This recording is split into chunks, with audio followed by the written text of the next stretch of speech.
All right, let's jump ahead. Now we're at step 2. We're going to determine the veracity. Some of you are probably like, well, Steve, that's a big word. What's that mean? Veracity just means truth. We're going to find out, are the reviews true? See, we've gauged what people have said about us. We've put it into these departments. We've compartmentalized our issues. These are a specific type of issue. This is a specific shift where we're having issues. Now we got to determine if it's true. But I want you to understand, as we determine the veracity, you are who they say you are, right? It doesn't matter who you are in real life. If somebody says, by far, the worst car buying experience I've ever had, or they say they are sneaky, rude people who are condescending during the car shopping process, or rip-off artists, or steer clear of this dealership. If people say these things about you, that's who you are. Consumers are going to believe what they're going to believe. Let me make sure that you understand something about consumers and perception. There are 2 sayings that will always hold true with consumers. Saying number 1, the customer is not always right, but they are always the customer. And question number 2, number 2, perception is reality. Those are absolutely true. The customer is not always right, but they are always a customer, and perception is reality. So it doesn't matter whether these things are true or not necessarily. So remember these 2 things as you investigate issues. All right, but what if it's just a social rant, Steve? What if, sometimes people are just looking for ways to vent, and social media is quick and easy, right? Their complaint might be minor, but given the megaphone of Twitter or Facebook, they can make, even a minor issue seem exponentially more important. So I want you to take these just as seriously as you do written reviews on Yelp or Google as you're investigating to determine their veracity.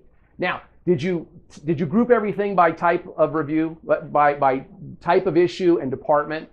You got to go out and find out now with your team. Are these reviews true? Ask those involved to explain what happened in their own words. Does what your team says jive with the negative review? If no, then ask yourself this.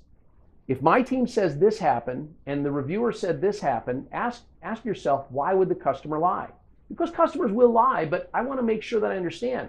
There are some reasons customers would never lie.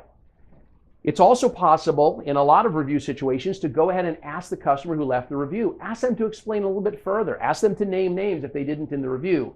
And then ask your team, what have we done to resolve this so far? What did we do to resolve this issue when it happened? Now, if we've determined it's true, we've got to determine, number 2, do these conditions still exist? So I want to observe. If somebody said something bad is happening in my service drive, I want to go out and observe that and find out what steps have been taken to prevent this issue in the future. But when we ask these questions of our managers, we need to demand specifics, not generalities. It takes a little bit of leadership here.